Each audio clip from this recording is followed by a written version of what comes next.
বাড়ি থেকে এত দূরে পুরোপুরি অচেনা জায়গায় সারা দিন ছেলেকে নিয়ে এইভাবে একা একা থাকতে পারবো জানো তো কখনো কল্পনাও করি এর আগেও না আমি সেইভাবে বাবা মাকে ছাড়া কখনোই বেরোতাম না, যা একটু কলেজে যেতাম আর টিউশন পড়তে যেতাম, তাছাড়া মা বাবা দুজনের সাথেই বেরোতাম। আর খুব ভয় পেতাম জানো অচেনা জায়গায় গিয়ে যদি বাবা মা না থাকতো। এখন দেখো বাবার থেকে কত দূরে থাকছি, তারপরও বর সারাদিন থাকে না ঘরে, ছেলেকে নিয়েই একা একা। তবে জানো তো যখন ওই প্রথম বাঁকুড়াতে গেছিলাম কৌশিকের সাথে, কৃষও তখন ছোট্ট 10 মাসের ছিল, তখন ওকে নিয়ে বাঁকুড়ায় গেছিলাম পাত্রসায়েরে।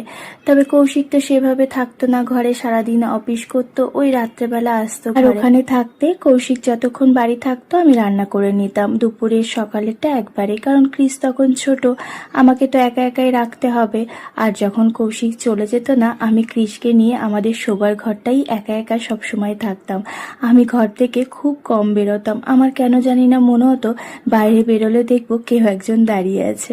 এখন মনে পড়লেও হাসি পায়, কতটা ভয় পেতাম। কৌশিক আজকে 7টার সময় বেরিয়ে গেছে, এই তো আর কয়েকটা দিন, তারপরেই তো ভোট এখানে, এই জন্য ওদের ভীষণ কাজের চাপ রয়ে গেছে, তাই সকাল সকালই চলে যাচ্ছে। আর সকালবেলা বললো আমি 11টা 11:30 নাগাদ আসবো একবার, ও তখন এসে কটা খেয়ে যাবে। আজকে না শুধু সকালের জন্যই রান্না করছি, দুপুরেরটা এখন বলতে পারছি না কি করব, তবে সকালেরটাই করে নিচ্ছি শুধু। দেব দুর্গা সিং দিদিভাই বলেছে, জানো দিদি আজকে বারবার চেক করেছি তোমার ভিডিও এসছে নাকি, আর এখনই দেখলাম যে তোমার ভিডিওটা চলে এসছে।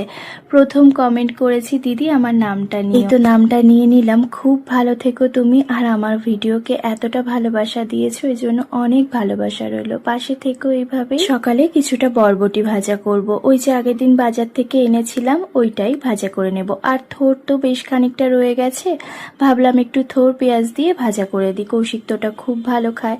তবে বরবটিটা না আমি ওকে বলেছিলাম কিনতে, ওকে এটাও বলেছিলাম তুমি তো বরবটি খাও না, না হলে কিনতে বলতাম। ও বললো কে বললো খায় না, আমি তো বরবটি ভাজা খুব ভালো খাই। আমি না থোর ভাজাটা পুরো আমার মায়ের মতো করে করি, এটা না কৌশিকের ভীষণ পছন্দের।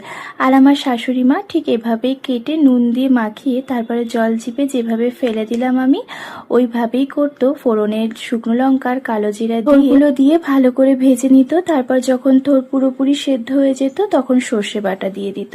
এইভাবেই শাশুড়ি মাকে করতে দেখেছি, ওটাও আমার কাছে ভালো লাগতো। তবে আমার কাছে কৌশিকের কাছে দুজনের কাছেই না এই পেঁয়াজ দিয়ে ভাজাটা বেশি ভালো লাগে। আমি তো ছোট থেকে এইভাবে খেয়েছি, যে কারণে এইটাই আমার বেশি পছন্দ। রূপা সিং সামন্ত দিদিভাই বলেছে, গরমে সত্যিই রান্না করতে ইচ্ছা করে না, আর এতক্ষণ রান্নাঘরে থাকতেও ইচ্ছা করে না, যা হয়েছে তাই খেয়েই মনে হয়